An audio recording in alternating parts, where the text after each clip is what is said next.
Hey everybody, my name's Craig. Welcome to my channel and welcome to another day of 5 minutes a day. I'm back after the holidays. I just took a little break because that's what you do on the holidays. So as you saw on the title, which I picked a very fun and intentionally kind of provocative title, something along the lines of why polyamorous people are the best communicators. Now obviously that's, so I guess I'll start the countdown now. 5 minutes starts now. So I picked that title because, again, it's more salacious, if you will. But the truth is, I believe, my personal opinion, I believe most minority communities are better, barring some major cultural difference, are better communicators than the majority community because of a couple reasons. And this ultimately, the subtitle of this video is the three kind of pillars of good communication. And the first one I'll get started right away, and at the end I'll tie it together why polyamorous people are better at that than a lot of other people. Not all, of course. But the first one is self-awareness. One of the things they kind of drill into your head during counselor training is the importance of self-awareness. Self-awareness is is paying attention to self, knowing, looking inside yourself and seeing what's there, what your biases are, where you come from, what your default culture is. And that's a problem. A lot of people just don't ever look really inside themselves. They're not critical of themselves. And I don't mean that in a bad way. I mean that they don't pay attention to what's going on inside of them. They just react. They're just blah. And when it's really bad for counselors because they'll often talk about things in such a way, not realizing where they come from or their values or their internal struggles, and that internal struggle will come out onto their clients, and that ends up being unethical and bad, and they end up like cultural encapsulation, or they'll promote their cultures or their personal values as truth. And if you're not aware of what's going on inside of you, how can you communicate that to someone outside of you? It's pretty obvious. The second one is perspective taking. It's kind of takes one of the interesting things is it's kind of empathy. It's an advanced form of empathy, which is interesting because it's really hard to have empathy, smart empathy, without self-awareness, because what you feel from the other person, you can't really distinguish it from yourself. So to have an intelligent, more refined empathy, you need self-awareness.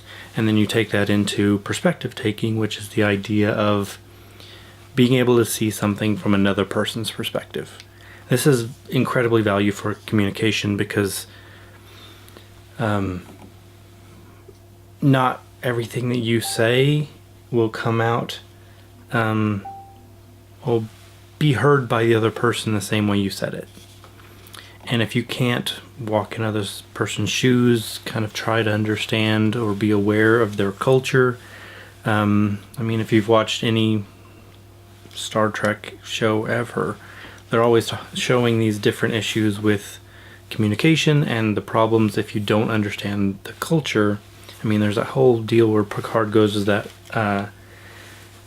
that planet where the culture only speaks in metaphors seeped with their personal history, so the vocabulary didn't make any sense to Picard because he didn't know any of it. And then as the deal progressed, he kind of learned some of it and was able to communicate. He became aware of the culture. He put they fought together. He literally put himself in his shoes to understand them. So that's the other one. And then the third one is kind of either a theoretical or practical understanding, or theoretical that turns practical, or just practical understanding of communication theory, in that there are all these barriers between communication, and that what you think isn't necessarily what you say. What you say isn't necessarily what the person hears, and what the person hears isn't necessarily what they understand you to say. So if you're not clear on what you're wanting to say, if you're not self-aware, or the extra baggage that you send out there, you're going to send stuff that you don't intend to, and so that's going to confuse what you're trying to say, what you intend to say. And if you can't perspective take, then you won't be able to hear or approximate hearing what they hear, what you think that they hear. I'm out of time, but I'm going to keep going because I like this.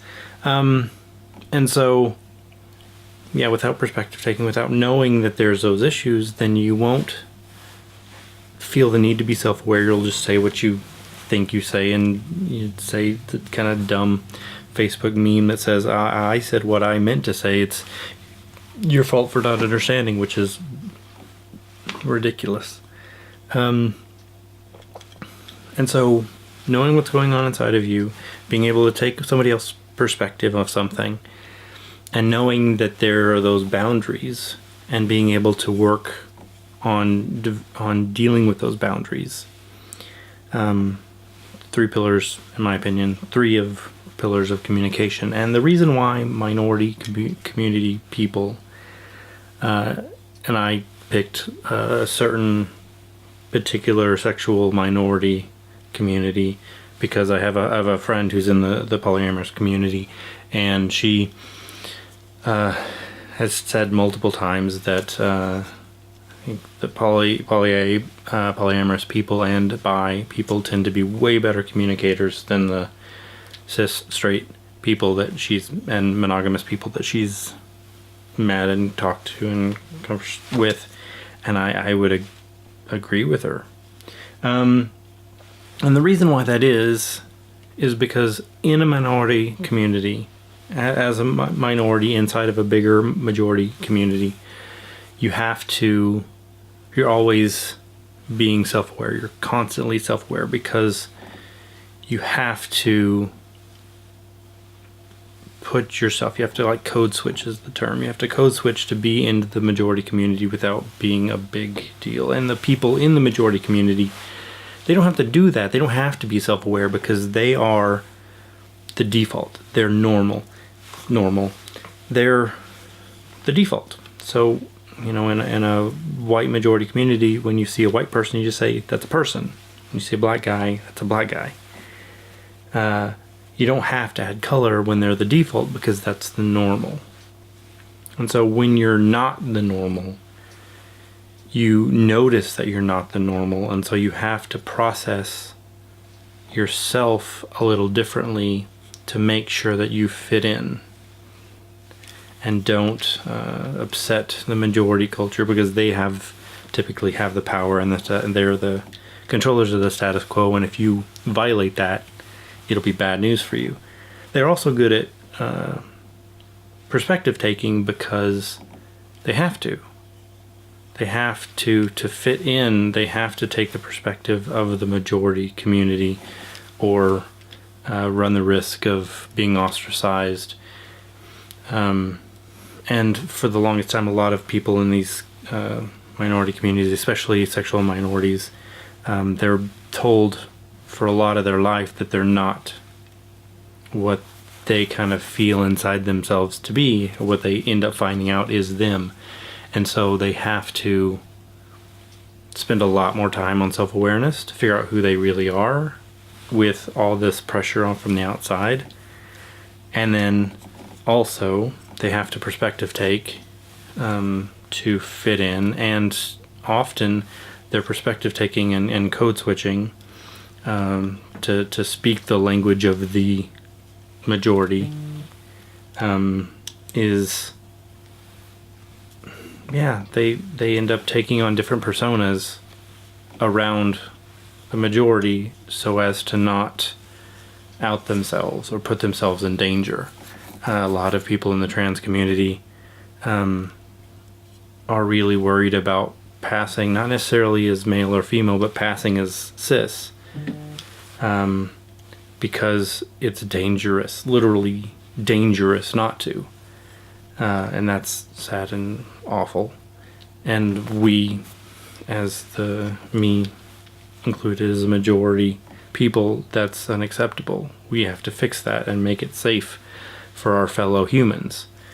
And so having those two things already, the self-awareness and the perspective taking worked out, these people that grew up not normal, not the default, have had to work much harder at these things that end up being better for communication.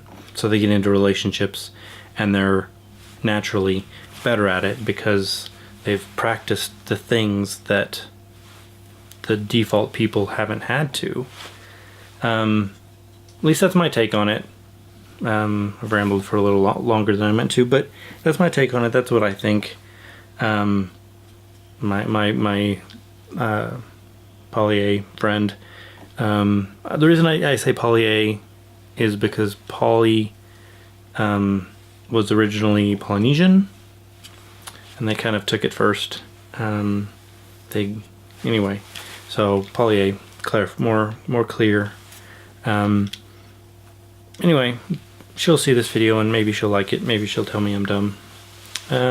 Which is cool because, she can, and she'll do it in a kinder way because she'll take my perspective on her and communicate it in a better, clearer, and kinder way. So anyway, y'all have a good time, and I will see y'all tomorrow, and hopefully my tomorrow 5-minute video will actually be 5 minutes instead of like 10 something. So sorry about that. Have a good time. See ya. Bye.